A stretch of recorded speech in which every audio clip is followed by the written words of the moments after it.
Hello guys, good morning. We start in about 1 minute. Get ready.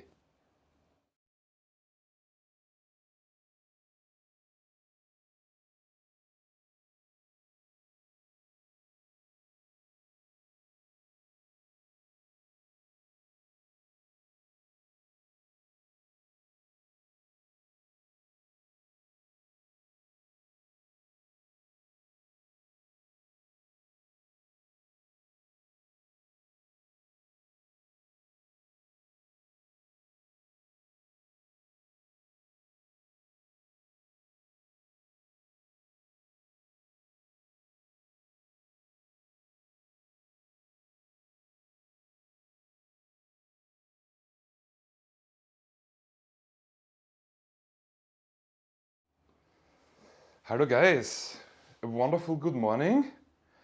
Join me. Nice. Hello guys, good morning officially. Just a small thing. Number one, I really appreciate it that even though it's 9 o'clock in the morning and even though you must be fully aware that everything is recorded, you clearly make the effort to get out of bed.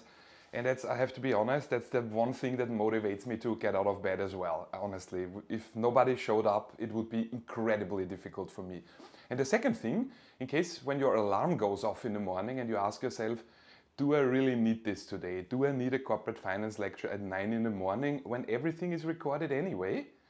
Oh, wait, there's something in the chat already. Let me have a quick look. I think, am I muted? No. Can you hear me, guys? Whoops. Say something? Can you hear us? Yeah, perfect. Now I can. Can you? Okay, sorry guys, I forgot sound check. Can you see me? Can you hear me? Now yes. Okay. I wanted to say, besides that it helps me that you guys show up in the morning, there's something in it for you as well. So over the last 6 years, after our corporate finance exam, I always ask students that have scored on the final exam a 9 or higher to basically type up in any form they like, a brief Word document, how they studied, so how they were basically able to score a 9. And in the past I always published these, these training plans, these strategies on our canvas. And I have stopped doing this because it's always the same. It's literally every time the same. So all students that score a 9 or higher in this course have one thing in common. They always come to class. So that's really the first step. And since I saw this in our chat group several times, the question, how do I need to prepare before a class? Like I said, you don't need to prepare before the class because that's what we do in class. I basically guide you through a chapter. I point out the most difficult things, how they are related to each other, what they mean, so that when you then after class go through the slides and then open the book, you'll do significantly better. So the winning strategy for this course really is come to class, go to the workshops and practice this. So that's what's in it for you. Either way, let's hop in. On our agenda today, we obviously complete what we have started yesterday morning. So we will still talk about, of course, capital structure, still gonna keep us busy for a while. We have looked at basically one thing. Let me show you very quickly. So we have ended our lecture yesterday with concluding a rather important thing. In a Modigliani-Miller world, please also in the book check out all the criteria for that. No transaction costs, blah, blah, blah. And in a Modigliani-Miller world with no taxes. Specifically, I want to point out here, with no corporate tax. So that means we pretend that companies that make a profit do not have to pay a corporate tax. So in a world with no taxes, the value of a levered firm equals the value of an unlevered firm. So that means even if a firm tries to rearrange its capital structure, goes from all equity to some degree of leverage or the other way around, this will have no impact on the value of the firm itself. And then we shifted our focus and asked ourselves, well, what does this mean for investors? To be more specific, what does this mean for shareholders? And we concluded, doesn't matter, because there is something called homemade leverage. Homemade, because investors, shareholders, can do this really themselves at home. And leverage, of course, means the degree of debt in the capital structure. So shareholders can engage in homemade leverage, which means they can create or undo any effect of corporate leverage in the company of which they own stocks. So it doesn't matter what the firm is doing, if it's all equity or some degree of leverage, you as a shareholder in a Modigliani-Miller world, you can artificially create whatever leverage in the firm you actually want. I saw also yesterday in the chat a couple of questions about this, going in the direction of, so does this mean in the real world it doesn't matter and I can basically create my own portfolios, stuff like this. And I already said it yesterday, but I want to stress it again. Don't forget why we are doing this. This is not real world, okay? This is the Modigliani-Miller world with no taxes. So this is really a very, very simplified version of reality. There is nothing about this yet that you can take and apply in the real world. And again, in case you're wondering why are we talking about this, should we not talk about how the real world functions? Yeah, we should and we will. The problem is the real world is very complex. There are many different variables involved, not just taxes, all kinds of other stuff.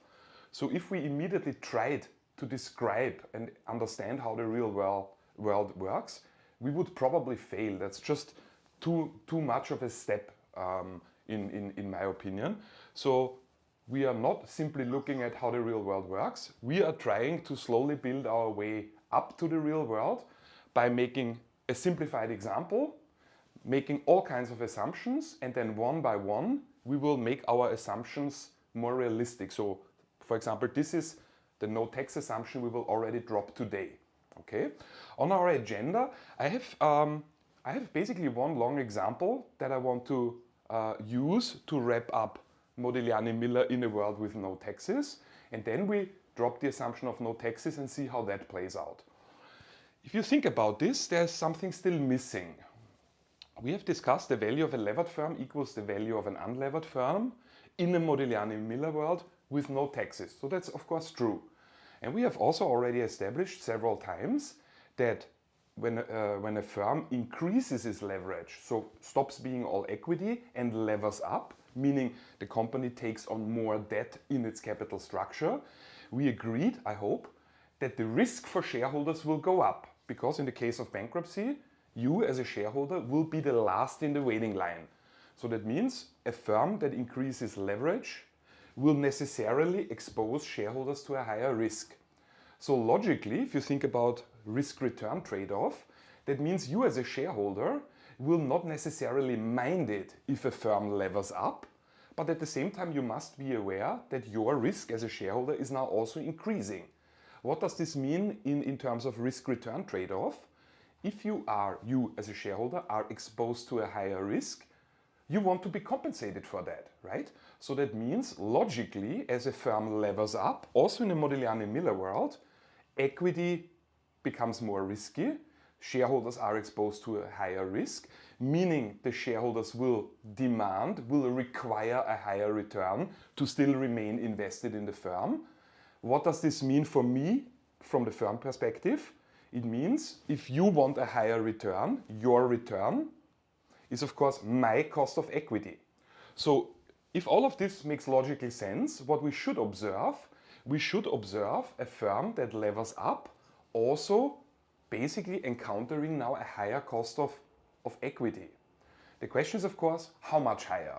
That's not something we have to guess or roughly estimate, we can really calculate this.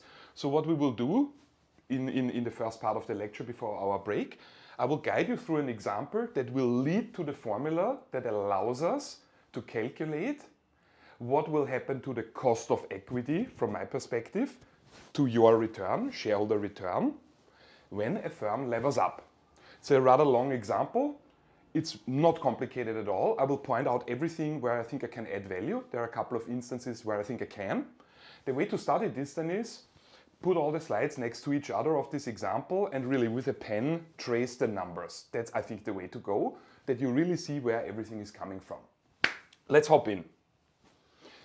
Like I said, long example. It's about a company, Canary Motors. It is an all equity firm. Again, I've said it many times and you probably already get sick of me saying this. All equity means the firm has only equity in its capital structure, meaning all the beautiful assets are financed exclusively with equity. I could also, let's say this is an exam question, I could also say Canary Motors, a company with zero leverage. That would have the same meaning. Yeah? So don't forget, that's just complicated finance language. All of this means the same thing. So the company has expected earnings of 10 million pounds per year in perpetuity. So this is where first year finance comes back. Perpetuity simply means forever. So this sentence here simply means we are looking at a company that's all equity. They have zero debt in its capital structure, no leverage whatsoever. And the company says, we assume we will exist forever in perpetuity, and each year we will have earnings of 10 million. For how long? Forever. The company pays all of its earnings out as dividends. So that's what in finance is called a cash cow. So whenever there's a profit, it immediately is paid out in full as a cash dividend to the shareholders. So what does this mean? The 10 million earnings that the company earns each year forever can be viewed as the shareholders' expected cash flow. Of course, because it immediately goes to them. We have some more information. There are 10 million shares outstanding. What does this mean? Well, the company earns 10 million pounds per year. They have 10 million shares outstanding. So if we calculate the earnings per share, how much will that be? Well, it will be £1 per share. 10 million pounds divided by 10 million shares. We get some more information. And now it gets a bit, not tricky, but sophisticated. The cost of capital for this unlevered firm is 10%. I have an interesting sidebar here, a question. I know it's very early, but it says here the cost of capital is 10%. What's the cost of equity? I expect that you can answer it like this, even though it's early. Also 10. Why? Because it's an unlevered firm, so the cost of capital is only equity. Awesome. Very well done, Stacy. You're absolutely right. Yeah. So don't switch off your mind. You're absolutely right. So on an exam, I could, if I were a total dick, I could on the exam give you this example, or an example like this, and then write here that WACC equals. And it would throw a lot of students completely off their game. But there's nothing weird about it. It's all equity. So yeah, sure, if you calculate a WACC for an all equity firm, you can call it WACC, you can call it cost of capital, or you can call it unlevered cost of equity. But in this all equity case, it's all the same, okay? So that's why it's so important that you also know the terminology well. Really well done, Stacy. Nice. Okay, we know some more. In addition, the company will build soon, or wants to build, a new plant, some sort of factory. They will spend 4 million pounds on this new plant. So they need to spend the 4 million, the plant will be built. And of course the idea of this plant is it will start producing something, some product. So they will be able to sell more of their products in the future. So there will be changes in our future earnings situation. The plant is expected to generate an additional, on top of the 10 million, an additional cash flow of 1 million pounds a year. I have now prepared an overview that shows all of this information. So this is not a balance sheet. It's just a table that provides the information. I have literally taken it out of our book, and I've stuck with the layout so that you recognize the example when you go through the book. So it's a deliberate choice. But this is not a balance sheet yet. This is just an overview of the data we have. The company expects earnings, which are the shareholders' cash flows, of 10 million pounds a year. They have 10 million shares outstanding. The new plant is expected to cost right now basically 4 million pounds. If we go for this new plant will generate, on top of the 10 million here, 10 million pound, will generate an additional annual, so yearly cash flow of 1 million pounds. Let's start processing the information. So step one, we calculate the net present value of this project here. And that's something that you have seen me do many times, and I'm sure in the first year finance course you have seen even more of this. So what is the net present value of this plant? Minus cash flow at T0 plus cash flow at T1 discounted. Couple of things I would like to point out here. Let me get my note layer on. This should not this should not confuse you, this should not surprise you. Have a look. This here is something you know. In my net present value formula, NPV equals, I usually write minus cash flow at T0 plus, plus cash flow in year 1 divided by 1 plus discount rate to the power of year 1. Blah, blah, blah.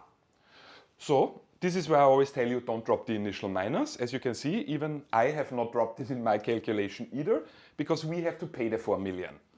But what's going on here? In the past years, I noticed students are confused by this term sometimes. And the reason for this is, if you are confused by this term, I have to say it, then the diagnosis, you have a deficit from your first year finance course. Can somebody tell me what's going on here? Why am I discounting in this way? Why do I not write here 1 plus discount rate? What's happening here? Why is there only... The perpetuity formula. And very nice. formula. Yeah, you're absolutely right. There's nothing more to add. This is how you discount the perpetuity, right? Perpetuity is a cash flow. We've discussed it in our finance refresher, second lecture, if you want to freshen up a bit. A perpetuity is simply discounted as cash flow. It means every year it's the same cash flow forever, divided by the discount rate. Not divided by 1 plus discount rate to the power of anything. This is the present value of a cash flow that occurs each year forever. So that is literally what we are given. A cash flow, 1 million every year, forever. And we know the discount rate, it's 10%. So that's what you're seeing here. So if this confuses you, simply look up discounting a perpetuity.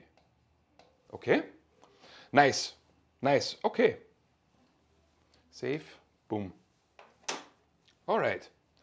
So we type that in and we find the net present value of this new plant is 6 million.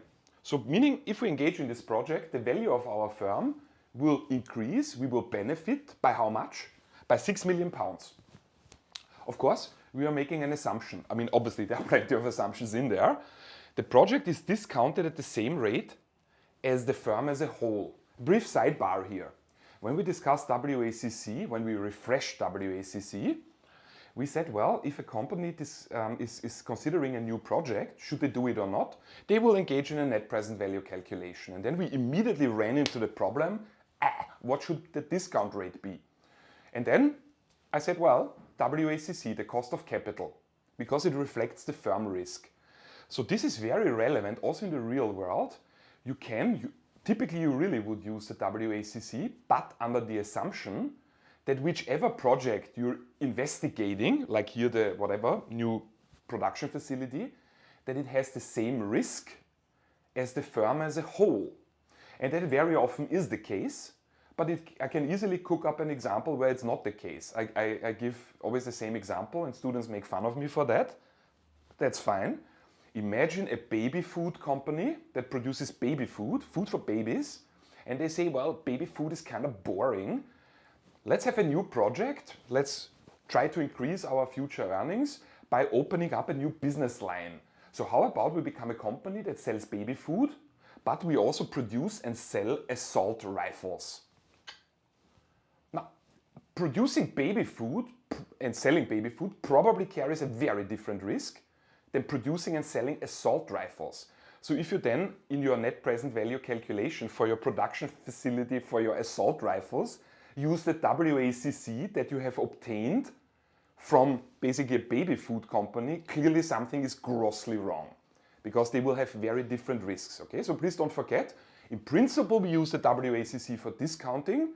However, sorry guys, our cat is needing attention.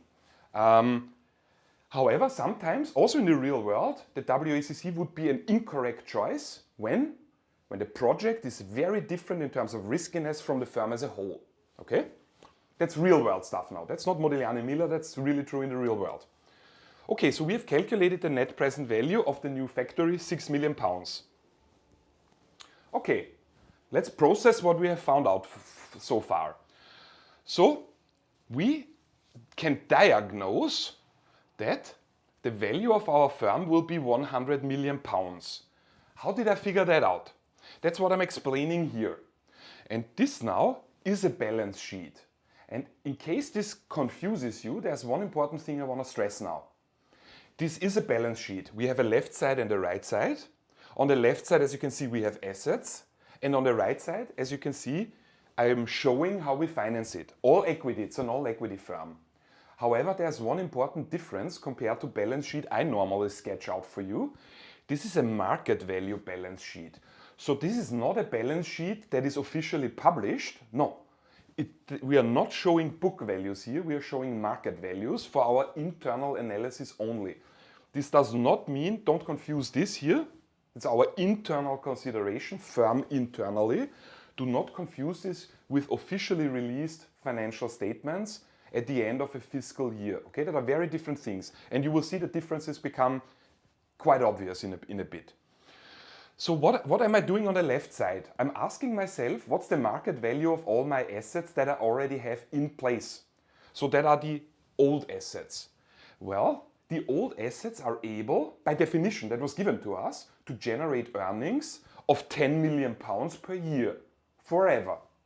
So what's the net present value of all these assets? Well, it's the net present value of all the money that these assets can help me earn. So I will earn 10 million pounds per year. For how long? For how many years? For all of them, forever. So again, this is a perpetuity again. And what I'm doing here is, again, I'm simply discounting a perpetuity. What's the discount rate? Well, let me go back. It was given to us, the cost of capital for the unlevered firm is 10%. The cost of capital is our discount rate. So that's what I'm using to discount all our perpetuities here. Now, okay, 10 million pounds divided by the discount rate of 10% gives me 100 million. So that is then the value, the market value of my old assets in a sense. And since I'm all equity, I can say, okay, the market value of my equity logically must be 100 million as well, divided over 10 million shares. So this is how I derived the statement, the value of our firm is 100 million pounds. Blah, blah, blah, blah, blah. What is the share price now at this point in time? I should maybe say the fundamental share price. Well, value, market value of the whole equity, so 100 million pounds, divided over 10 million shares. So how much would that be? That would be 10 pounds. So the fundamental share price should be, in my example, is 10 pounds per share. Okay? Is everyone on board still? Okay, very nice. But then, of course, I, the manager of this firm, give a press conference and I announce, ta-da, in the very near future, we are gonna raise 4 million pounds, 4 million pounds in equity to build a new plant.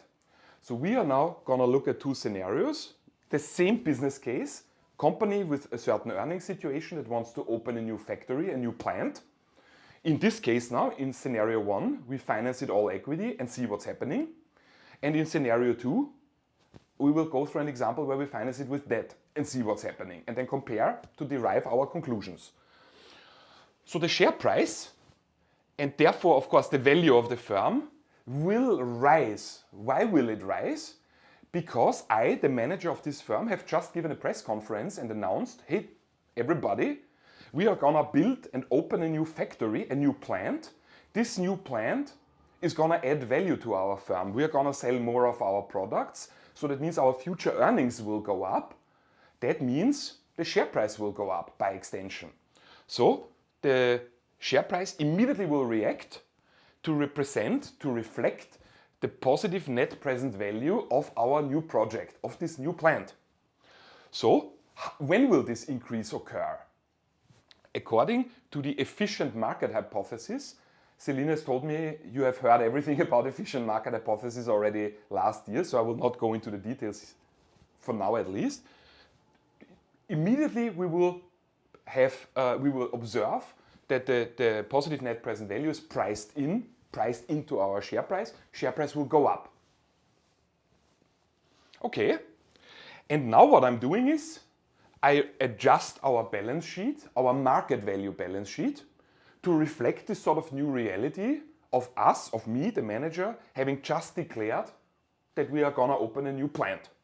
So, as you can see, I'm including now the net present value of the plant in the market value balance sheet as well. And this is now the first instance where you can really see this is not a normal balance sheet.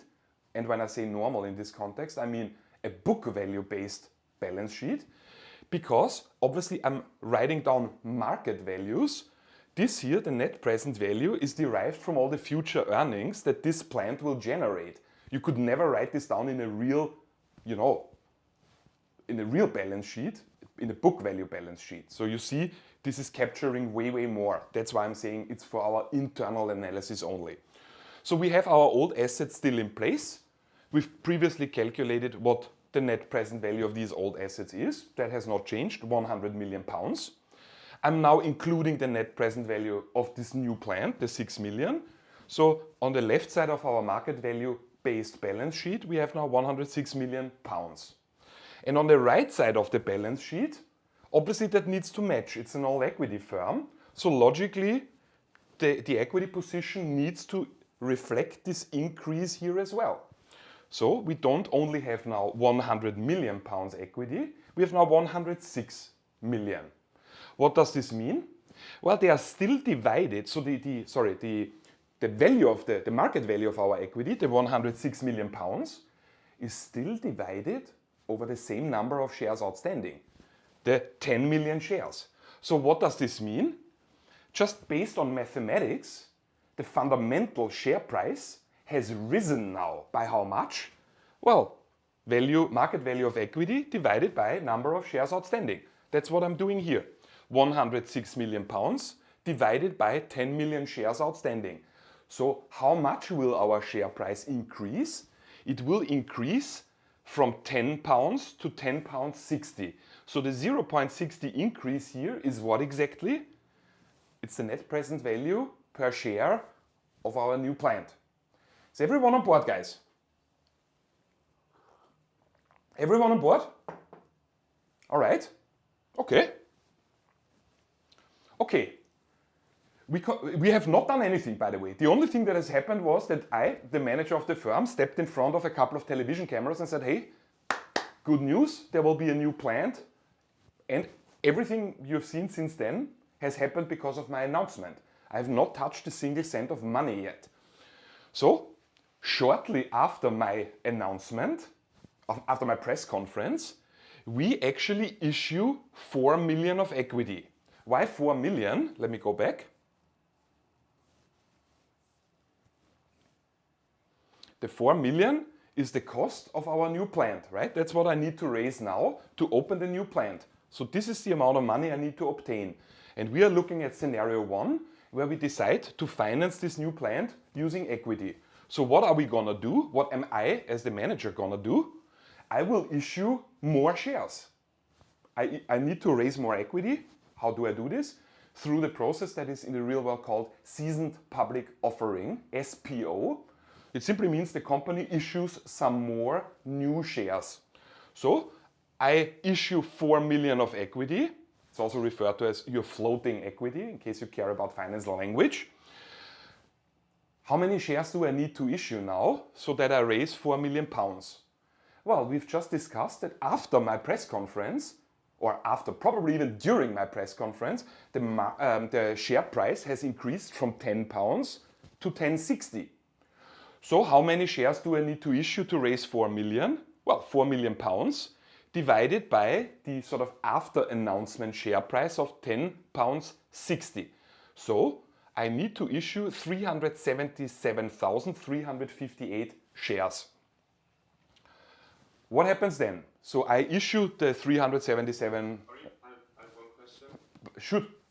So I also calculated the number of shares, but wouldn't we round up because we want to have more money than less money? Yes. Yes. You're absolutely right. In the real world, certainly you would round up. Simply because when you round down mathematically, you will not be able to raise the exact amount of money, and you would already... Sorry again? Say again? Yeah, that's what I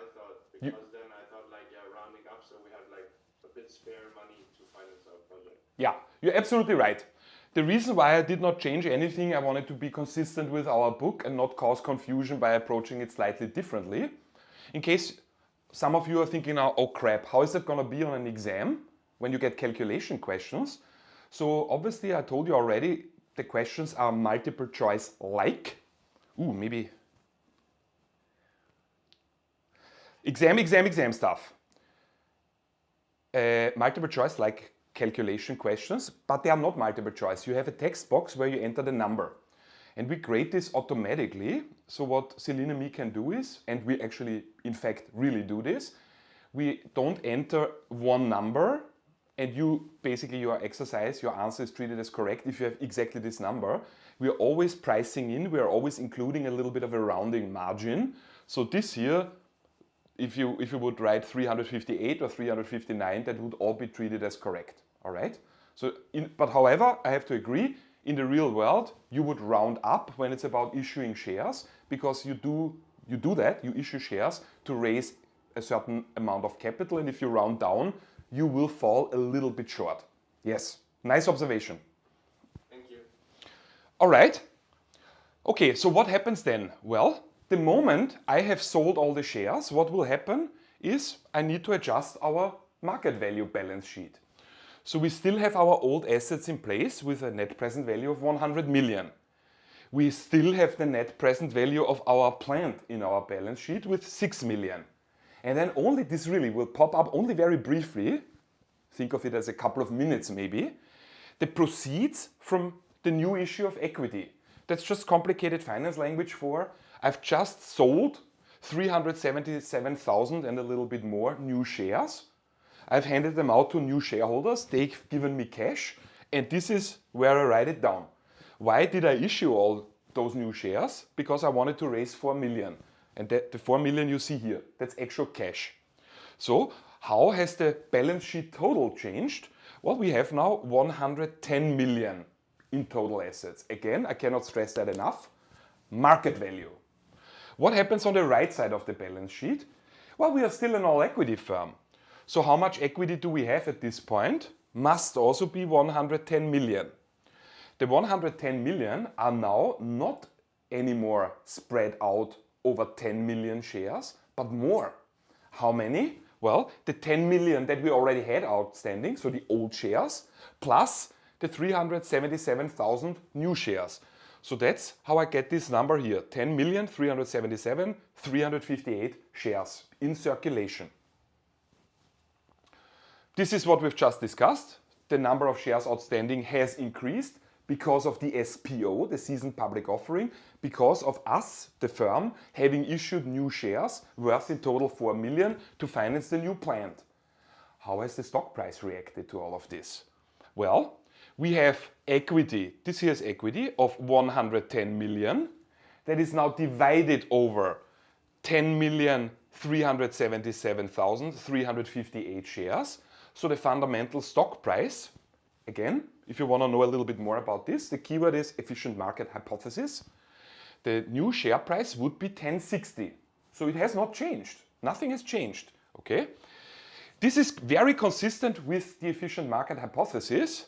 Why should it have changed? Well, it shouldn't have changed because after we issued the equity, this is not new information for our shareholders or for our investors, right? The new information was this here. Where is it? This here, the announcement of me stepping in front of TV camera saying, good news, there will be a new plant. That is the news that will drive up the stock price. And everything after this, what I'm doing here, when I'm issuing new shares, that's not new information. That's just consistent with what I said I will do in the press conference. So since no new information has come to light, the share price will not move anymore. The new information has already been incorporated, okay? Again, if you want to know more about this, you want to Google efficient market hypothesis. Okay. Can I ask you something? Of course. It went a bit fast. Where does the 4 million comes from? The 4 million, let me show you. The 4 million this year, you mean? Yeah. Okay, let me go back. that is an easy to answer question. Oops, so that was the first slide of the example. Blah, blah, blah, blah, blah. Where is it? Last bullet point. In addition, the firm will soon build a new plant for 4 million. Boom. That's the 4 million. Okay? So we need, or we want to build this plant. The purchase price of this new plant or this new factory is 4 million. So we need to finance this somehow.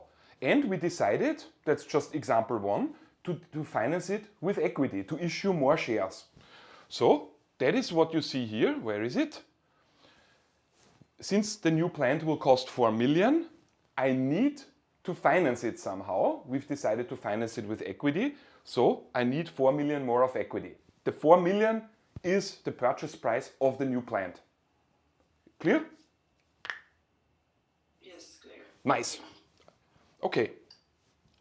Okay, so we have sold our new shares. Of course, we have collected money. We need to reflect this in our balance sheet. So what has happened? A couple of steps now. So after we have sold the new shares, the 377,000 and something, we have collected money. How much? The 4 million that we just discussed. And the 4 million we place on our bank account. It's not gonna stay there for very long. Like I said, this is only gonna stay for a couple of minutes probably, certainly in this example. So they are only there temporarily. Why?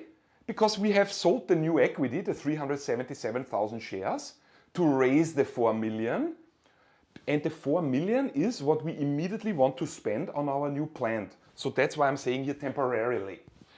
Shortly after the new issue, the 4 million will be given to a contractor, some construction company that now is building the actual plant for us. So basically this here means we are now paying some company with 4 million cash to pay our new factory. They are building the plant. I'm simplifying here, as you can see. I don't want to make it a discounting exercise where the plant is built over the next, whatever, 5 years. So we're pretending that like this, the plant is built instantaneously. How will that be reflected in our balance sheet? Again, cannot stress it enough, market value balance sheet. That's for our internal use only. We still have the old assets in place. And now, obviously the cash is gone. Now we have here the present value of our plant with 10 million. The plant is built, done. And that means our balance sheet total will be 110 million. It's an all equity firm, so this here must also be the amount of equity, 110 million spread out over 10 million, the old shares, plus 377,000 and a little bit more. So that is the total number of shares outstanding now. Almost done. So as you have seen, the composition of our assets have changed. Obviously, the proceeds from selling the new equity are gone now because we've paid the contractor to build the new factory for us. What else is relevant? Well, everything else we have pointed out. The initial costs of our factory have been paid, the 4 million. How will the share price react? Not at all, because no new information has been presented to investors. So nothing will change in the share price, okay? Okay, we're almost there, guys. Well, with scenario one. So we are now in this scenario where we have our old assets in place that generate earnings of 10 million a year, and we have the new factory in place that generates an additional 1 million earnings a year. Both cash flows forever. So that is what I'm saying here. We have now expected yearly cash flows of 1 million.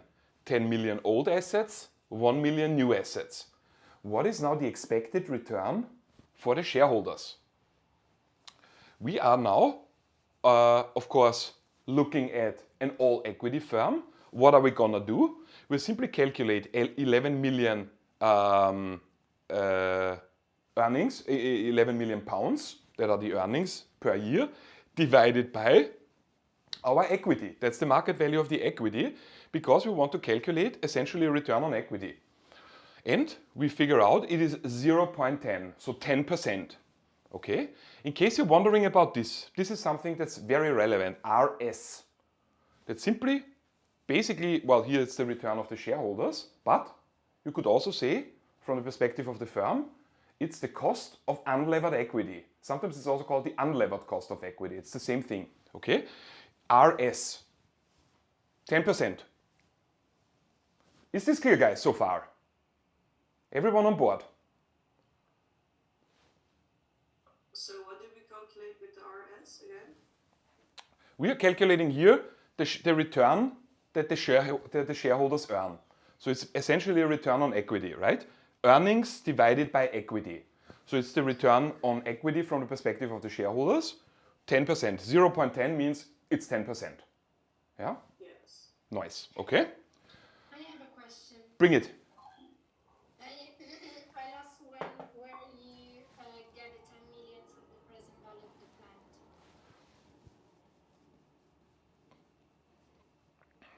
of the plant. 10 million of the plant. So the 10 million of the plant is a bit too loose for my taste. The net present value of the plant itself is 6 million. And that's the result of this net present value calculation here. Minus 4 million, that's the cost of constructing the plant. And it will then give us earnings of 1 million pounds per year forever. That's why I'm discounting here a perpetuity. Okay? So the net present value of the plant itself is 6 million. I think when you said the 10 million, I think you meant this here. That's the net present value of the plant. And only, like I said, this is only popping up maybe for a couple of minutes. We have the net present value of the plant with 6 million in our market value balance sheet. And right after we have issued the new equity, that we need the 4 million startup costs, the 4 million, where is it? These 4 million we need to finance. So we issue new shares, we sell them, new investors, new shareholders give us the money, 4 million. That's the proceeds from selling the new shares. So this year, the 6 million and the 4 million will pop up only very briefly together, because the moment we have raised the 4 million, what's our next move? We have raised the 4 million not because, you know, we are crazy hoarders and like Dagobert Duck, we want to sleep on a lot of money. We have raised this so that we can pay the startup costs of the factory, the 4 million. So we immediately spend this, we immediately give the 4 million to the contractor, to the construction company who will build the plant. So the moment I pay them, this is processed, it's with the contractors now, and we show only here a present value of the factory of the new plant with 10 million. All right? Okay. Okay. So this is scenario one. A company that is all equity, that wants to engage in a new project, that will change the earnings, and decides to finance this with equity only. Let's look at the second case. It's the same company, same scenario, everything the same, but we are now looking at a scenario in which we finance the new plant not with equity, but with debt. Okay? Okay, so how will that go? Everything is the same, the whole situation is everything the same, literally the same, but we are now imagining that in my announcement in my press conference, I announce we will finance the new factory, the new plant, the 4 million, the startup costs, the initial cash outlay for our factory. I will finance it with a loan, a 4 million loan, because that's the initial cost of the factory, and we will have to pay 6% interest expenses on that. Couple of immediate implications. So if we borrow 4 million pounds at 6%, we will have every year, of course, we will have to pay interest expenses. So I calculate how much interest expenses do we have to pay every year. We borrowed 4 million pounds, the price of our new factory, and we pay 6%. So 6% of 4 million is 240,000 pounds. That will be our interest expense. What will happen? Well, immediately the share price will rise. Why? Same reason for why it rose before. The plant has a positive net present value, and investors immediately incorporate that in their sort of discounted cash flow logic. Share price immediately will react. Again, I'm creating a market value balance sheet. Our old assets with 100 million, the net present value of the plant with 6 million. So that's completely identical. And at this point in time, It's still all equity. Nothing really has changed after the press conference. The only difference will be 6 million net present value of the plants will pop up in the market value balance sheet, and the equity will have increased by the same 6 million. And it is spread out over 10 million shares outstanding. That's identical to the first scenario. And now, of course, we actually get our bank loan or whatever exactly it is. So what happens now? We have our old assets in place. We have the net present value of the plant popping up here with 6 million. But between the last slide and this slide, I went to the bank and I got us a 4 million pound bank loan. Yeah, so that's similar to basically when we issued the new equity, we immediately wrote down the proceeds from selling the new equity. So here we are writing down now the 4 million that we just borrowed. Again, this will only pop up very briefly because we borrow the 4 million so we can pay the contractor. So don't expect this to stay long in our balance sheet. How does the right side of the balance sheet change? Well, there is now a big change because we have equity, the 106 million, but we now also have debt. We have now 4 million debt. So our balance sheet total is 110, and at this moment in time, we have stopped being an all equity firm, obviously. We have introduced leverage. We have levered up, okay? The share price would still be £10.60. Why is that? Because of the efficient market hypothesis. Only new information should move the stock price. No new information has been provided. There's nothing new here. Question? Sure. On the first slide of the second example, so with the leverage, there's already the discount rate for the debt given, right? So the discount rate for the debt is 6%. So can't we just conclude, like from the first slide, that the cost of debt is less than the cost of equity, which is 10%? I mean, obviously, the cost of debt, 6% is less than the cost of equity, 10%. That I certainly agree to, but I'm not sure I understand your point. What do you mean?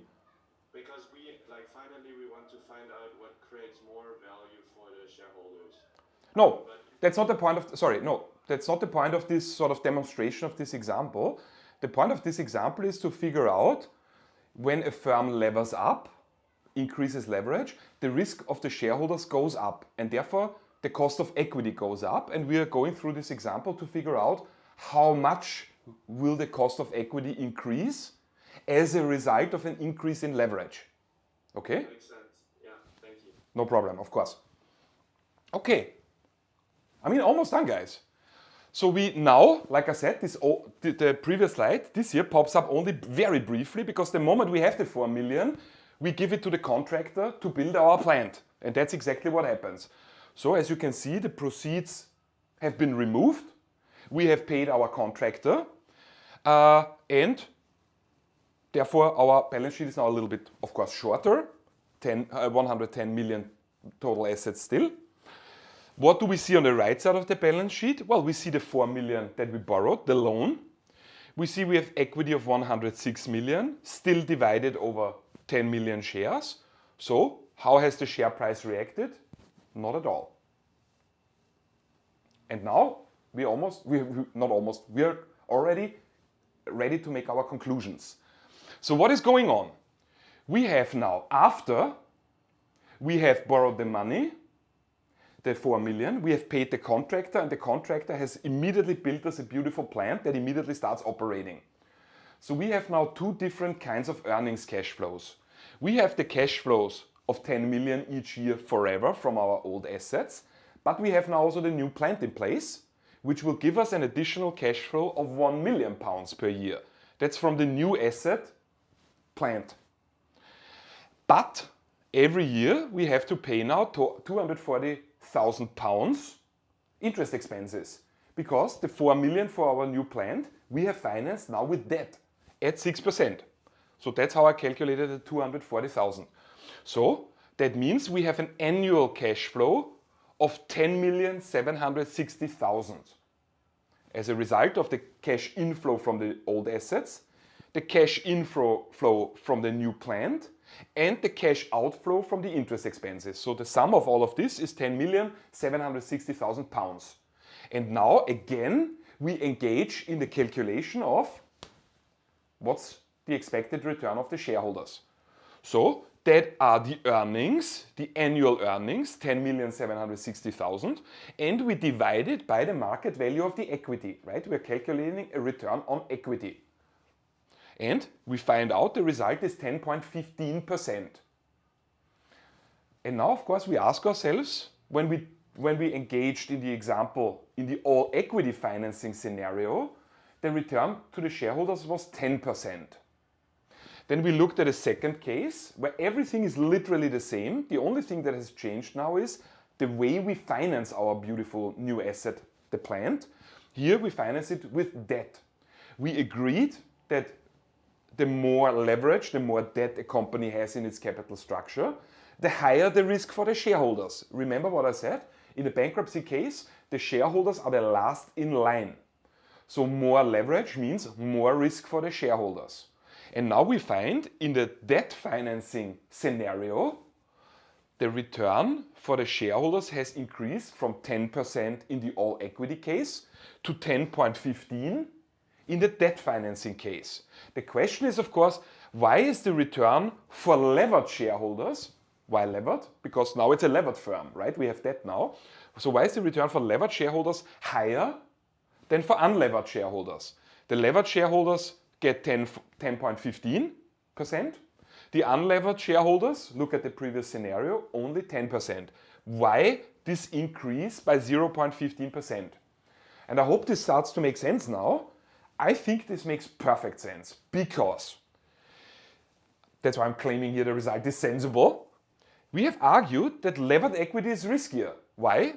Feel free to make a note here, because waiting line. Shareholders are literally the last in line in the case of bankruptcy. Equity is by definition capital at risk. So the risk for the shareholders has increased. So what can we conclude from this? The increase in riskiness comes from the increase in leverage, and that is simply reflected in our calculation. Higher risk means shareholders need to be compensated.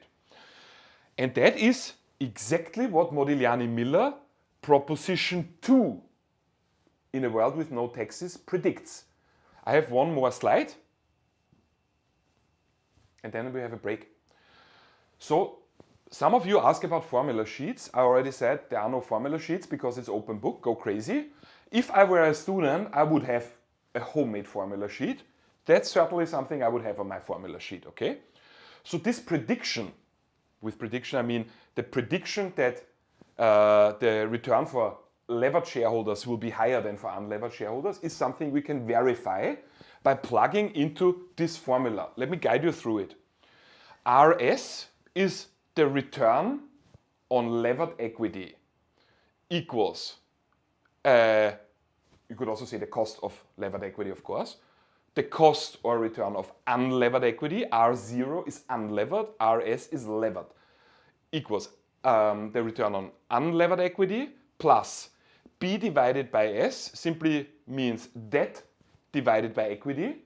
Don't be confused, I could easily write here also D divided by E, debt divided by equity. When you see the abbreviation B and S, it's typically short for bonds and shares. But it's of course the same thing, okay? Multiplied with return on unlevered equity minus cost of debt. So I'm simply plugging in the numbers. This is what I'm calculating. So the cost of unlevered equity or the return on unlevered equity was 10%, as we have figured out in our first scenario.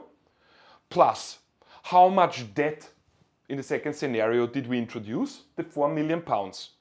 How much equity did we have? 106 million. Multiplied with, what was the cost of unlevered equity? 10% minus RB, the cost of debt. So minus the 6%. And if I crunch the numbers here, boop, the result is 10.15%. Okay? So this example simply serves us to derive basically this formula here. Henceforth, we can use this in a very easy way. When we're looking at a company is all equity. The company thinks of maybe we should stop being all equity and raise some degree of leverage. And you want to figure out how will this impact the shareholders. This is what you could apply. Again, we are not quite yet in the real world. As you've seen, there is no mention of taxes or anything like this. So we are clearly still in a Modigliani-Miller world, clearly still without taxes, okay? So the usefulness of this in the real world, rather limited for now. Again, the reason why we do this is we're trying to build up slowly, bit by bit, to the real world explanations. Okay. This is our conclusion slide. That's really the last slide before the break. This is not new. We have discussed this. Proposition 1, so Modigliani-Miller, proposition 1, no taxes. Says the value of a levered firm equals the value of an unlevered firm. That is not new. Why? Through homemade leverage, you as a shareholder can either duplicate, create, undo any effects of corporate leverage. That's not new. We've established this yesterday. This is not new. Proposition 2, Modigliani-Miller in a world with no taxes, is this formula here. What this formula does, and that's really relevant, that's super relevant, guys. The formula describes the relationship between essentially cost of equity and leverage. Just logically, intuitively, the more leverage, the more risky equity becomes, so the higher the risk that shareholders are exposed to, and therefore the higher the compensation that they want, that they demand. So, this formula is called Proposition 2, Modigliani-Miller in a world with no taxes. And this is something you will do with Celine in the workshop at the end of this week. But simply by looking at the formula, you can already see what the formula does. In a nutshell, the more leverage, so the higher the amount of debt in the capital structure, the higher the cost of equity will get, the higher the levered cost of equity will get. Because in the bankruptcy case, shareholders are the last in line. And you can, without going into the numbers, you can actually, I think you can see it quite well. Let me get my node layer. Just have one look. If we increase the amount of debt that we use, which variable will change here? This B. So a firm that gets more and more leverage, how will that be reflected in this formula? Well, B will go up. And if you look at B, and you imagine higher and higher numbers here, you see that this whole term will get bigger, and as a consequence, this whole term, this whole calculation will get bigger, so RS will go up. So there is a positive relationship between B, so the amount of debt, and the cost of equity. What does Modigliani-Miller, Proposition 2 in a world with no taxes actually state? The cost of equity, RS, goes up, rises, increases with leverage. Leverage is here. Because the risk to equity rises with leverage. Why is that? Shareholders are the last in line in the case of bankruptcy. So the more debt in my capital structure as a firm, the longer the waiting line in case of my bankruptcy in front of you, my shareholders. Okay? Cost of equity goes up as leverage goes up. Why? Because more leverage means more risk for the shareholders. Oof! Can I ask you something very quickly? Of course. Why in the balance sheet you don't include the interest on debt? Why in the balance sheet? Well, interest expenses don't show up in the balance sheet at all, right? That's an income statement position. I am in a way including it. Have a look at this. Bloop. When we calculated the return for the levered shareholders, I did include it. I did include it here.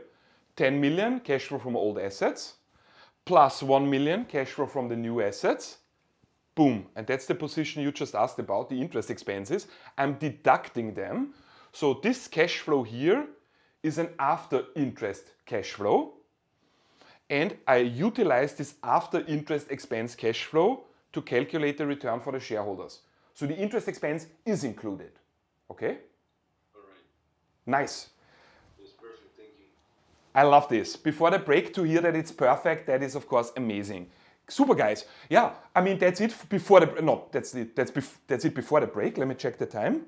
Oof, I'm keeping you already quite long. Just going forward, I still have a couple of slides afterwards. Another example that will only be a couple of slides. It's not going to be complicated, but this is where I think I can add a lot of value. It's crazy math. It looks super crazy and scary, I have to admit, but it can be explained, I find, in a very clear way. And please feel free to hold me to this. I almost want to say promise. If it's not clear, then immediately call me out on it and I will try to explain again. But I think we probably can wrap this up in maybe half an hour. I propose a 10-minute break. And then we do the complicated math, which, as you will find, is not that complicated at all. Does this sound reasonable, guys? It's now exactly 10 o'clock. So I suggest we reconvene in exactly 10 minutes. All right? Yeah? So we will finish before 11 o'clock? Probably. Yes. Okay. Probably. Because I have a lecture at 11 o'clock, so that's all. All right. I feel very much compelled to say no lecture is more important than a lecture with me, but I understand. And officially our lecture ends at 11. We will easily be done by then. Promise. Okay. Guys, I see you in 10 minutes, all right?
Guys, we'll continue in about 1 minute. Get your coffee ready. Come back from the toilet. In 1 minute, it's on.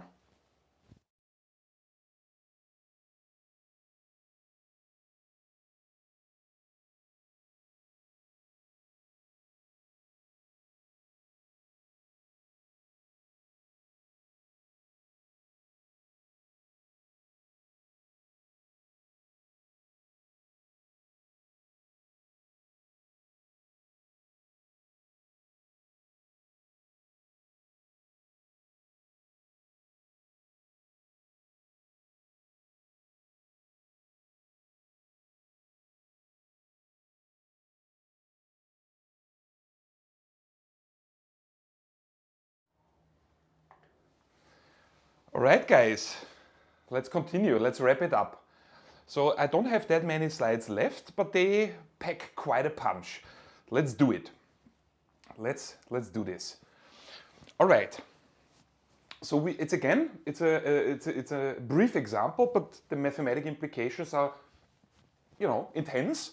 We are looking at a company, Wasserprodukte GmbH. So clearly it's an Austrian or a German company. They have a corporate tax rate of 35%. This is already an indication that we're trying to make the next step. So far, we have been playing around in a Modigliani-Miller world with brutal assumptions in place that do not hold up to any scrutiny. So we drop now the first assumption. We look now what happens if there are taxes in place, like in the real world. So corporate tax is simply the tax that a company has to pay on its profits before tax. So profit before tax minus corporate taxes equals net income. Okay? Corporate tax rate here is 35%. We have expected earnings before interests and taxes. That's also of course called EBIT of 1 million euro each year. The entire earnings after taxes are paid out as dividends. So it's comparable in that regard to the previous example. It's a cash cow. All our earnings, our net income here, will be paid out in the form of a cash dividend to the shareholders. And as it just so happens, this firm is considering 2 alternative capital structures. That's of course why we do this. Plan 1 and Plan 2. Under Plan 1, Wasserprodukte GmbH would have no debt. So it would be an all-equity firm, it would be an unlevered firm, everything equity only. Under Plan 2, the company would have 4 million in debt. Of course, debt here is now abbreviated with D. Again, do not be alarmed by this. I've told you, brief sidebar, I've told you many times, in finance language, just like in normal language, we have sometimes several different terms that all describe the same thing. Like think of the English word table. Yeah, you can call this table or you can call it a desk. There's no need to obsess over why do we have 2 words for the same thing. It's the same thing. Or automobile and car. Okay, so please don't be alarmed. What I'm calling here on this, what I'm calling here that D, on an exam, I might as well call B. It's the same thing. When you see the letter B, it usually is short for the abbreviation bond, because bond is the most classic tool for debt financing. When you see D, it's simply short for D as in debt. It is the same thing, okay? Just like with E for equity, instead of the letter E, I might as well write S. That would be then short for shares or stocks, okay? This is the same position, this is the same concept, this is the same concept, okay? Please really get used to this. Write it down somewhere whenever we have more than one term for the same concept. Take a note of it, that at the end of our course you have, I don't know, a neat A4 page with all those synonyms, simply to sort out your thinking. A lot of the time when students struggle, it is because they are unfamiliar with these synonyms and they think they misunderstand something when in fact it's rather easy, okay? All right, safe. Okay, long story short, we're looking at a company. They are considering 2 different capital structures. Plan 1, all equity. Plan 2, having 4 million euro in the capital structure. How will that play out? Again, this is literally taken from our book. What you see here is not just random stuff, that's actually the bottom of an income statement. So we are in an income statement very far down. So here you would have revenue minus all kinds of expenses equals gross profit equals operating profit until we reach the point where we have earnings before interests and corporate taxes. So our EBIT. We have here plan 1, all equity, plan 2, 4 million euro in, for 400,000. No, my mistake. Sorry, let me start over. 4 million of debt. That is popping up here in some way. Let's talk about plan 1 first. So by definition that was given to us, the company will make earnings before interest and taxes of 1 million euro. In the second line here, we would have to deduct our interest expenses. Interest expenses are very easy to calculate. It's simply how much money did you borrow multiplied with the interest rate. So in a mathematically abstract form, D, so the amount of debt, multiplied with RD, the cost of debt. That's what you see here. RD, so that's the cost of debt, multiplied with D. In an all equity case, this is obviously 0 because the company has 0 debt. So obviously we don't pay interest expenses. So when I calculate now my earnings before taxes, so I have considered interest, so it's only EBT, earnings before taxes. That's simply EBIT minus this term we already know, that's from the previous line, that's the interest expense. It's still the 1 million. Nothing has changed. The EBIT equals the EBT in the all equity case, of course. And then the only thing that we still have to deduct is now, of course, our corporate tax payment. That was given, the corporate tax rate is 35%. So we have to pay 35% of our earnings before taxes. So we have, 1 million minus 350,000. That's our actual tax payment. And we end up with earnings after corporate taxes, 650,000. Okay? What is then the total cash flow under plan 1, so in the all equity case? Total cash flow available to both shareholders as well as bondholders. What I'm doing is I'm simply tying all of this neatly together. EBIT multiplied with 1 minus tax rate plus TC times RD multiplied with D. It's of course the exact same 650,000 here. And now we look at plan 2. That is the plan under which we have 4 million euro of debt in our capital structure at a cost of 10%. Interest rate on our debt is 10%. How will that play out? So we have still the same amount of earnings before interest and taxes, 1 million. No change there. In the second line, we are deducting our interest expense. That is calculated as amount of debt multiplied with interest rate. So RD multiplied with D, the amount of debt multiplied with the cost of debt, so the interest rate. So that is 400,000. So we end up now with earnings before taxes, again the EBT, we have deducted the interest expense here already now, of 600,000. We have to pay now our corporate tax, 35%, but 35% now on a much lower number, on a much lower earnings before taxes, only on 600,000.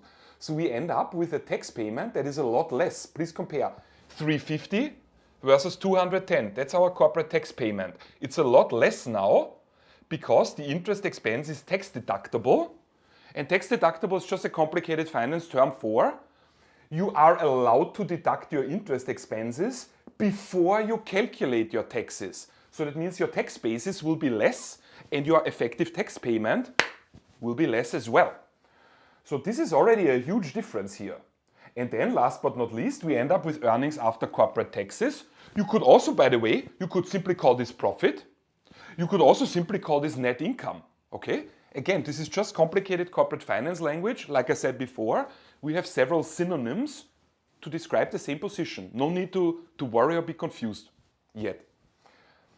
Now, what is then our net income? 390,000, 600 minus 210. Okay, nothing fancy yet, but this is relevant. The value of the firm is not only the value it represents for the shareholders, but also the value it represents to the bondholders. That's the total value of the firm, right? So that's something we need to consider now. Again, like before, I calculate the total cash flow that's available to both shareholders as well as bondholders. After class, don't have to do it immediately, but it might make sense that you simply go through this yourself and really write down the actual numbers here. I'm doing this also on the next slides, but this is not so easy anymore that I think you can do it like this. I think it will be required that you think about it in your own speed. You can always hop back and watch the video again, of course. But if you don't immediately understand this, which is just a condensed version of this reasoning here, don't be too hard on yourself and don't beat yourself up. Don't tell yourself, oh, I'm too stupid for finance. No, this is normal that this term needs to sink in a little bit, okay? So be patient with yourself. But what I'm doing now is I essentially calculate the cash flow available to both bondholders as well as shareholders. And I actually find there is more available for bondholders and shareholders under Plan 2. The question is now, of course, what's the source of the difference in total cash flow to shareholders under Plan 1 and compared to Plan 2? Where is this difference coming from? I mean, it's a difference of, what is it, 140,000? 140,000. What is this difference? Can anybody tell me? Huh? I think it's Yes, you're absolutely right, guys. Very nice. Very nicely spotted. Where is this difference coming from? It's of course the difference in the tax payment here. Okay? So I was yesterday texting briefly with a student and she asked what exactly is the tax shield. And I was a little bit struggling how honest I should answer that. Not because I want to lie to students and give crap information, but because I thought, well, we are not quite there yet that I can use my finger to point at this is the tax shield. So, but this is the explanation. The explanation is gonna follow now, okay? Let's hop in. Let's hop in. This is now one long logical argument, okay? Again, it might be required that you need to think this through in your own speed and rewatch the explanation, but I think you can handle it just fine. So, we calculated the interest expense. What is the interest expense? Well, you borrow money. How much interest expenses do you have to pay? Well, how much money did you borrow? So amount of money D, that's the loan that you took out, multiplied with RD is simply the cost of debt. And cost of debt is just crazy finance language for what's your interest rate that you have to pay. So this calculation gives me the interest expense. Okay, the corporate tax rate was 35% in our specific example. So the reduction in corporate taxes equals, like you guys pointed out 100% correctly, 140,000 euro. But where's this coming from? Well, it's simply the corporate tax rate on 400,000 euro. So what was the 400,000 euro then? This year, the interest expense. Why does this give me a tax advantage? Because in corporate law, interest expenses are tax deductible. That means you deduct them before you calculate your taxes. So that means the tax basis is less and you end up with a smaller tax payment. So this is the explanation of the difference. The 140,000 is simply calculated as what is your interest expense, 400,000, multiplied with the corporate tax rate. And this reduction in the actual corporate tax payment, this is what we call the tax shield. And the tax shield we can calculate in one go simply by combining this. Okay, so you see I'm simply expanding a very basic statement. Interest expense equals interest rate multiplied with amount of money borrowed. So what is then the tax shield? Interest expense multiplied with the corporate tax rate. So this term, the blue bullet point here, is simply what you see here in the brackets, right? That's simply what I have already done. Maybe to stress this a little bit more, this 400,000 here comes from this calculation, okay? Whoop. That's our interest expense. That's it. Okay? And that is the corporate tax rate. So that is the tax shield. Okay, save. All right. What else? So whatever tax payments the firm really would have to make, without that, they will pay by this amount, corporate tax rate multiplied with interest rate multiplied with amount of debt, they will pay less by this amount in corporate taxes. Why? Because of the tax deductibility of interest expenses. This is what we call the tax shield. Almost there. We need to process this more. We are now assuming that our cash flows are perpetual. Perpetual, you recognize it hopefully from the word perpetuity. Perpetual simply means forever. Maybe you're interested in crazy physics, then you probably have heard the term perpetuum mobile. That is some sort of fantastic machine that once started will never stop moving. Einstein has showed that this cannot exist in the real world, but it would be a machine that moves forever. So that is derived from the Latin word perpetuus, which means simply forever. Okay? So we are assuming that the cash flows are perpetual, continuing forever, and therefore also the tax shield will be basically existing forever. So we are trying now to calculate not a tax shield for 1 year only, but what's the tax shield sort of permanently. How do I do this? Super easy, barely an inconvenience. It's simply basically a saving I get to enjoy every year, forever, perpetual. So I can discount it as a perpetuity. So what am I doing here? This term is of course the tax shield, corporate tax rate multiplied with the interest rate, so the cost of debt, multiplied with the amount of debt, and I simply divide by RD. That's the appropriate discount rate for the tax shield here. So that's the interest rate itself is the discount rate. And I'm discounting in this way. I'm not writing divided by 1 plus discount rate to the power of time because, I always forget this, sorry. Because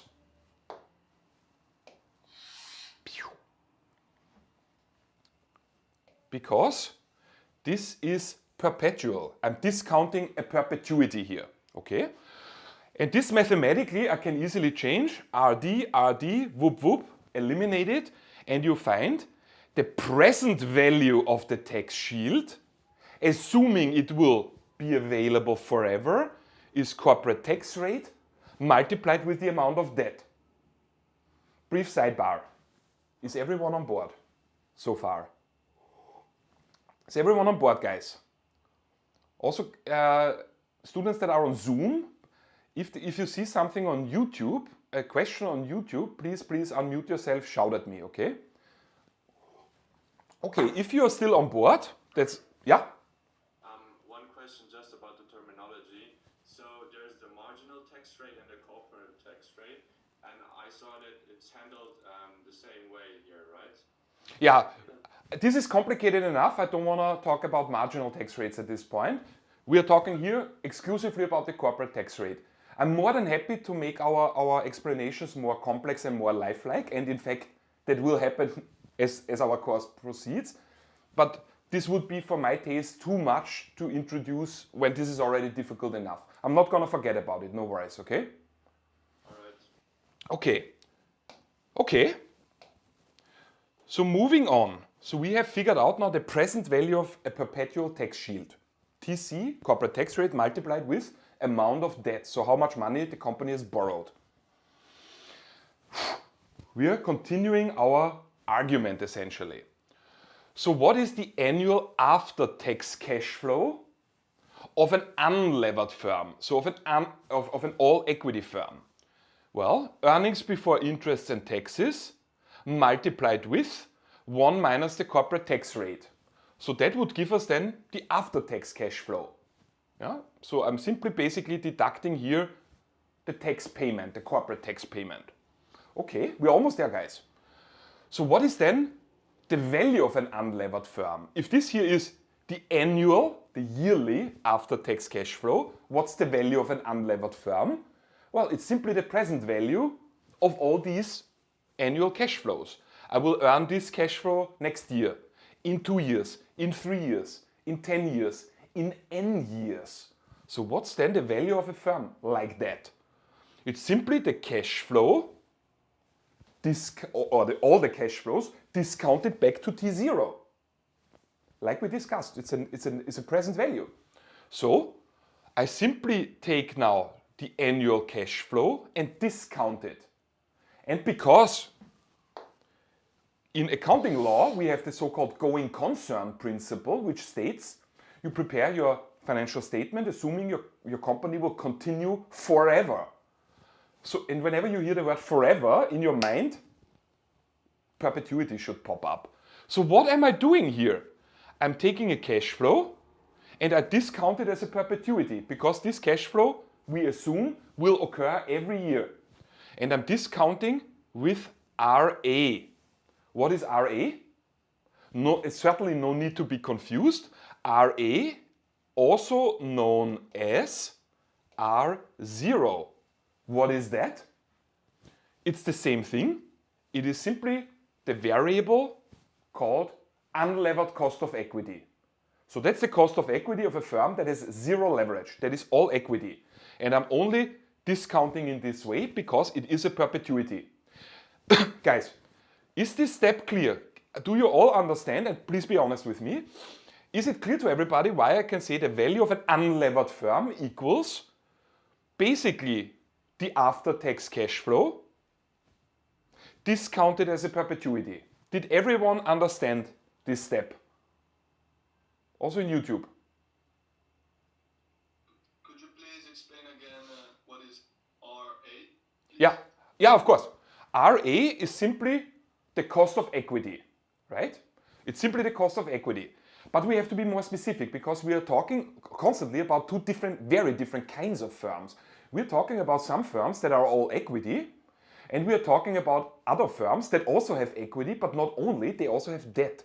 So some of the firms we're looking at are basically unlevered, and other firms are levered. So that means we also have two different kinds of costs of equity.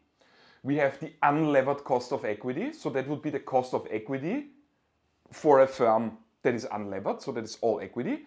That is abbreviated as RA or R0. It's exactly the same thing, that's why I'm writing here, also known as. RA is simply the unlevered cost of equity or the cost of unlevered equity, same thing. And both abbreviations are not only common, I use them deliberately on my slides. They are literally the same thing, okay? RA is the same as R0, no difference. Cost of unlevered equity or unlevered cost of equity. So the cost of equity, in case we are analyzing a firm that is all equity, that is unlevered. Clear? Yes, thank you very much. Super.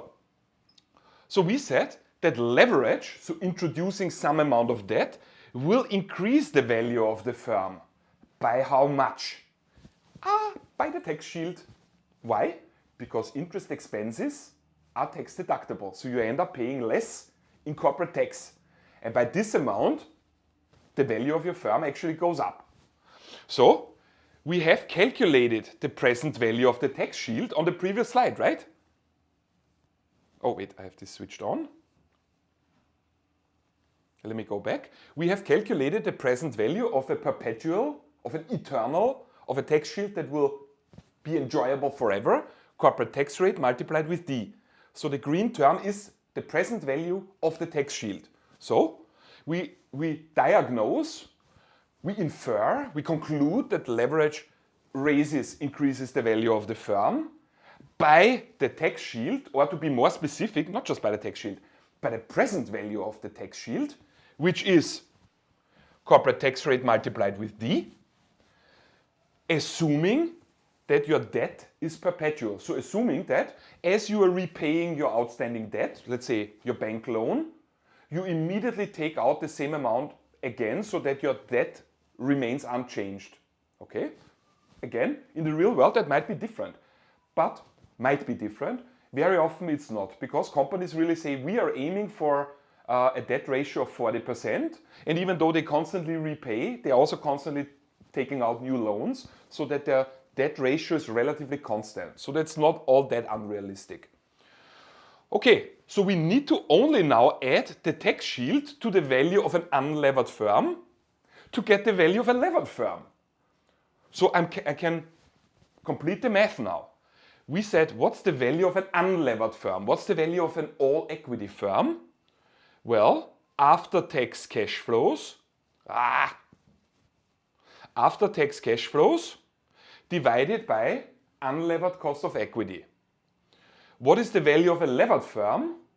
It is the value of an unlevered firm plus the value increase from the tax shield. Where's the tax shield coming from? From taking out debt and from being allowed to deduct interest expenses before tax payments. So if the value of a levered firm equals the value of an unlevered firm plus present value of a tax shield, I'm already there. So this here is the value of an unlevered firm, as you see here.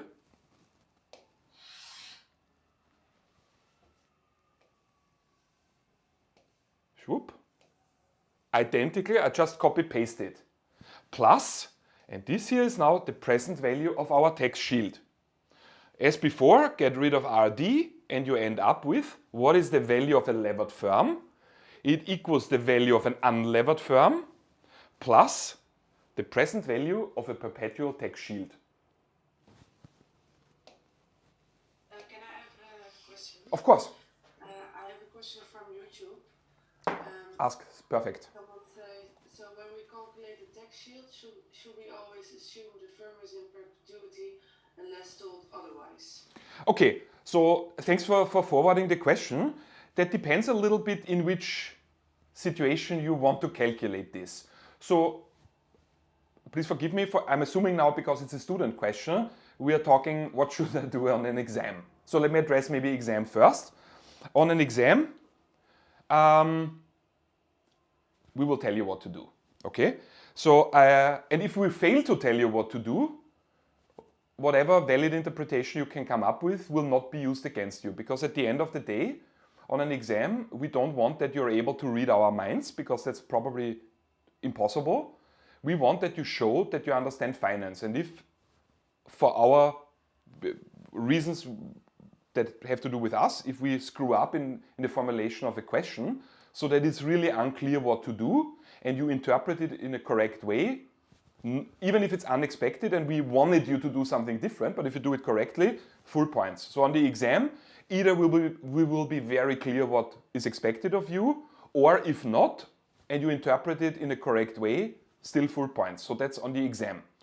In the real world, you have to consider more aspects. You need to consider really, of course, what's going on, what is the company's strategy, and so on. So let's say, to assume, let's say we're looking at a company that, let's say, is levered. Let's talk about, why not Netflix? Netflix is heavily levered. They have a ton of debt in their capital structure. Let's say Netflix, it's really an invented example, but let's say Netflix says, we have been now for several years a heavily levered company. It's time to repay all of this. And our idea is that within the next 5 years, we want to actually become an all equity firm.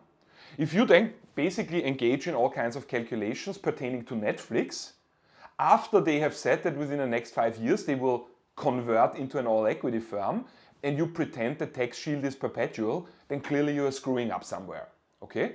But it's not so easy in the real world. I would say in the real world, assuming a perpetual tax shield is not grossly wrong at all, simply because firms actually have a target debt to equity ratio, and the debt to equity ratio fluctuates only very little. So the assumption here, it is still an assumption that the tax shield will be perpetual, but it is not as gross an assumption as no taxes. Okay? Hope the question is answered. We're almost there, guys. Really, the worst is behind you. Almost done. So we are now already concluding. We are now going back to proposition 1. You remember Modigliani-Miller, proposition 1 in the world without taxes was the value of a levered firm equals the value of an unlevered firm. And now we are ready to expand. Like I said, the idea is not to talk about unrealistic crap, but to slowly build up so that we may understand how the real world kind of works. So we expand our proposition 1, a world with no taxes, by this. Proposition 1, no taxes, was the value of a levered firm equals the value of an unlevered firm. We drop the assumption that there are no corporate taxes, so we are now in a world with corporate taxes. What is the value of a levered firm in a world with taxes? Value of a levered firm equals the value of an unlevered firm plus the present value of a perpetual tax shield. Okay? That's just a summary of what we have just derived and developed. Okay, what is important? Well, the tax shield goes up as you increase the amount of debt. So, how can a company increase its value? By increasing the amount of leverage it uses. And I have now a super question, I think. Imagine I had not prefaced our lecture with this has very little to do with the real world, that is still using all kinds of assumptions, but let's pretend for a second this is real world stuff. Which kind of capital structures would we observe exclusively in the real world if this is really completely true? Unmute yourself and shout. It's just debt structures. Are you asking me or telling me? I'm telling you. Excellent. Absolutely correct. Very nice job, man.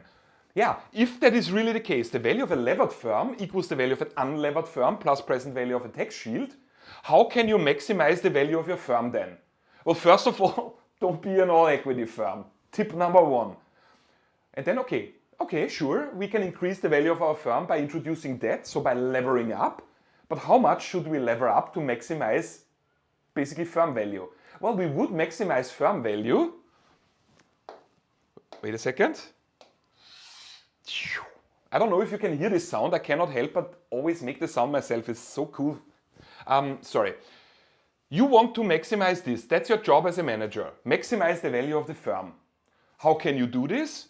First of all, don't be all equity. Secondly, by maximizing the present value of your tax shield. So you want this to be as high as possible. You cannot influence the corporate tax rate, so that's basically fixed. So what can you do? Well, maximize the amount of debt that you use as much as possible. Well, how much debt is the maximum you can have in your capital structure? 100%. So if this were the real world, everybody, of course, is aware of this. We would observe exclusively firms that have no equity in their capital structure and would be 100% debt financed. Okay? The reason why I already want to point this out is this is how not just finance works, this is how science works. We are dealing with a very complex problem. How should firms finance their assets? What's a good mix, an optimal mix of debt to equity? And this is so complex that we need to simplify reality by a lot. And initially we started in a Modigliani-Miller world. We even assumed that there are no taxes. And we thought this through and concluded the value of a levered firm equals the value of an unlevered firm. But we are perfectly aware that this is unrealistic. That's also not the idea yet. The idea is to slowly approach reality. How does it work? And then we say, let's drop the first assumption of no taxes. So the moment we introduce taxes, we end up with a new proposition 1 in a world with taxes. But already we see now, we are still not quite there yet. Because in the real world, you will be very hard pressed to find firms that are 100% debt financed. So there's clearly something still missing. Okay, so I still owe you, that will come then next week, an explanation of why we do not find 100% debt financed firms in the real world. Okay? Okay. But based on Modigliani-Miller, proposition 1 in a world with corporate taxes, we conclude that the firm value of a levered firm goes up with the present value of the tax shield. So a company can increase its value by substituting debt for equity. So that means by getting more and more and more debt in its capital structure, because that maximizes the tax shield. Okay, we're almost there. This is, I think, my last slide. Yeah. We had, of course, not only a proposition 1 in a world without taxes, we also had a proposition 2 in a world without taxes. So we still need to address how does proposition 2 change now when we drop the assumption of no corporate taxes. And this is happening here.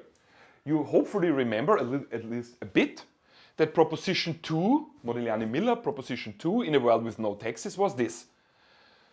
The cost of levered equity equals the cost of unlevered equity plus debt divided by equity multiplied with the cost of unlevered equity minus the cost of debt.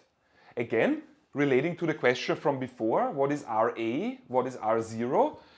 I said this before, and this is the most hardcore example I have for you. I deliberately created this slide. This is of course something I cooked up. I did this deliberately. This is not me being inconsistent. This is me attempting to get you used to different terminology for the same concepts. You see here R0, I've color coded it in exactly the same green. R0 represents the same concept as RA. This is a table, this is a desk. This is an automobile, this is a car. There's no need to be confused. It is a synonym, okay? They mean exactly the same thing. So this was our initial diagnose, and what the statement here was, the cost of equity goes up as you increase the amount of leverage in your capital structure. So the cost of equity goes up as you increase the amount of debt that you have on your balance sheet in a world with no taxes. This is how we have calculated it. And now we simply need to expand this to incorporate the tax effects, because remember, we are dropping the assumption of no taxes. We are now looking at Modigliani-Miller proposition 2 with taxes. So I'm able to expand this term now, and I end up with a new proposition 2 in a world with corporate taxes as follows. The cost of levered equity, again, this is the same thing, RS and RE. The S is short for stocks or shares, the E is short for equity. No need to be confused, they are synonyms, okay? Please write it down in a small notebook where you collect all the finance synonyms. So just to make sure that the language doesn't confuse you. The cost of levered equity equals the cost of unlevered equity plus debt divided by equity. Please note again, B and D is the same thing. This is short for bonds, this is short for debt. Both represents debt. S is short for stocks or shares, E is short for equity. It is the same thing. This term is exactly the same as this term. I want to do this on the slide. Okay. This is identical to this. R0 is identical to RA. B divided by S is identical to D divided by E. That is all the same thing. RA is the same as R0. RB is the same as RD. Again, I cannot stress this enough. Please don't think me inconsistent for doing this. This was a deliberate didactic choice, if you will. I do not want that just terminology confuses you. Finance is difficult enough, so this is all the same thing, okay? So as you see, proposition 2 in a world with taxes is almost identical to proposition 2 in a world without taxes. The only difference is this term here. And that is of course something that is not new. That's just the tax, the effect of tax savings, all right? What has changed in the economic intuition of proposition 2? Remember, the economic intuition here was simply, as you increase the amount of debt in your capital structure, the cost of equity will go up. Why? Because more leverage makes the risk for shareholders, so the risk of equity, go up. And they want to be compensated for this. The same core intuition holds here still. As you increase the amount of leverage, as leverage goes up, the cost of equity goes up. And the only thing we have done now is we have incorporated here the tax effect. All right? This is it, guys. I don't have more for you. Can I answer any questions? Was this, I know there's a lot of math and there are a lot of steps involved, but when we went through it now, did you get the sense you could follow every line at least in itself and that you understood what I'm doing? Are there any questions I can answer? Anything I can help with? I see somebody talking, but I guess you're mute. Wait, let me see. My audio is on. Yes. Any questions, guys? Anything I can do? I have a question from YouTube again. Super, bring it. The question was, how does it make sense that risk decreases once RB increases? How does it make sense? Wait a second. How does it make sense that what? That the risk decrease, so the RS and RB increases. I cannot really answer the question, I'm afraid. I mean, thanks for forwarding the question, but I cannot make sense of it because RS is not measuring risk. RS is the cost of equity. RE is the cost of equity. So because an increase in leverage, so an increase in the amount of debt used, means an increase in the risk for equity. Remember the story why that is? Because the shareholders are the last in line, right? In the case of bankruptcy. So the more debt a company has in its capital structure, the higher the risk becomes for shareholders. And therefore, based on economic intuition, they want to be compensated with a higher return. And RE is the firm's cost of equity, the cost of levered equity to be more specific. And from the perspective of the shareholders, it's their return on levered equity. So I'm not measuring here risk, that is a cost, that's an, if you will, a kind of interest rate. Okay? Guys, any questions about this? Like I said, when you go through the slides, don't be too hard on yourself and expect that you need to spend a couple of minutes on going through it line by line, play around with numbers, but that's also what we have designed the workshops for. So this year, a cool way to practice this and to develop your economic intuition would be to pick an example and just assume a couple of numbers and then play around. Leave everything the same and calculate this 3 times with 3 different amounts of debts while leaving everything else unchanged. Keep increasing debt and see how RE reacts. This will drive home the point that the more debt, the higher RE will get. Okay? So when you practice this, when you go through the slides, when you maybe rewatch the video of today, be patient with yourself, don't give up too quickly. This is not easy, and if you struggle with this, it does not mean you're stupid or lazy or anything. It simply means this is the real deal now. This is complicated stuff. This is Modigliani Miller. So that's really complicated stuff for anybody. And you need to be patient with yourself and need to expect of yourself that this will take a little bit to sink in. Okay? Guys, this is it. I don't have more to say. Can I ask another question? Sure. Because we've been working with the presumption that our goal is to maximize the value of the firm. And I think you covered it before a little bit, but it seems like a broad assumption that we have this narrow goal of just maximizing the value for the shareholders, where really in a lot of firms now we see that the goal is not just to maximize the value for the shareholders, but we also include like broader societal groups. So how relevant is this still today? Okay, it's a cool question. I mean, I'm not sure I fully agree with your recap of saying, well, I addressed it briefly. I had a huge bitch fit about what shareholder value maximization really means in the real world. But I have to, before I address it, I have to briefly ask you something. Give me an example, whatever, 2, 3 firms, listed firms, where the statement you just made holds true. Firms that are not driven by shareholder value, but that care about societal impact. Give me 2 or 3 examples. The easiest ones are the ones that are committed to societal value. So you could name like Patagonia. I think I have that like. Okay. Just any company like that. Okay, I mean, this is really now a matter of opinion, and I don't want to say you're wrong or anything like this. I can share my perception of what's happening.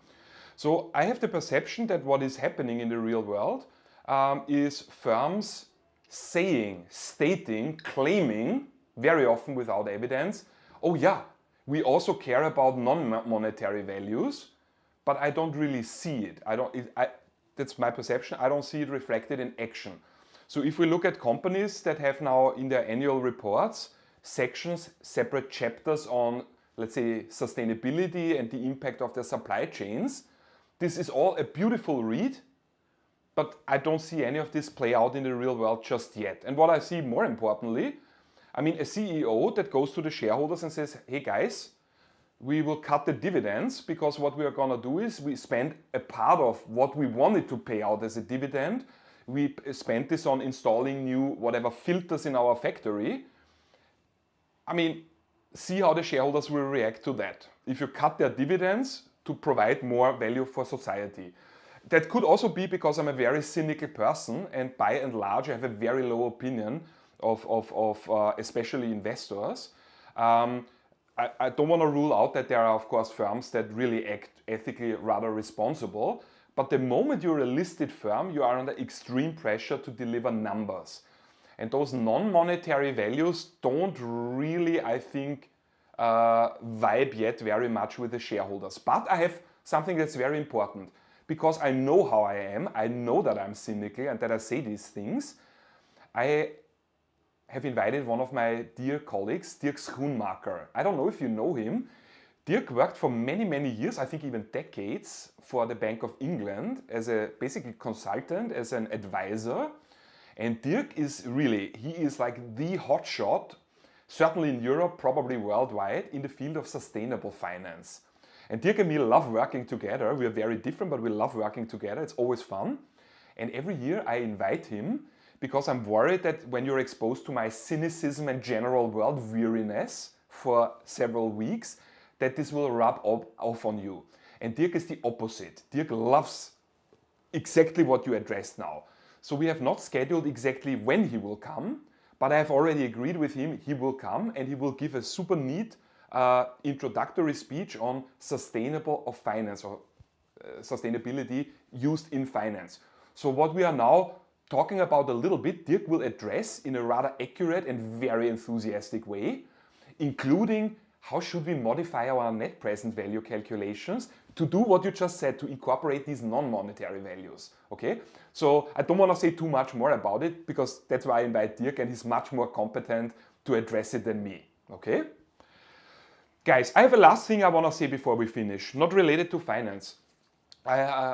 It's quite common for teachers, based on our job, that we hyper-focus on stuff that students don't do well or where students screw up. So I find myself very often giving rather negative feedback in a thesis meeting or after a class. Hey guys, you're too lazy, you really need to review, blah, blah, blah, blah, blah. And I have this sort of goede voornemen to change this a little bit. That's like a professional disease we have. We simply, based on time is short, we simply zoom in on where do our students need to improve. And I think it's not really emotionally a nice thing to constantly be only exposed to brutal criticism of all the stuff that you're not good at. I wanted to end today on saying I'm very impressed, I really admire this. You know that the lectures are recorded, you can easily rewatch them with very little loss in value. So I think it's really admirable and I'm personally impressed by your, not stamina, but by your discipline to get yourself out of bed to look at, I mean, this kind of stuff together with me. That's really impressive. So well done. If you keep this up, students that come to class that show this kind of discipline, crush it certainly in corporate.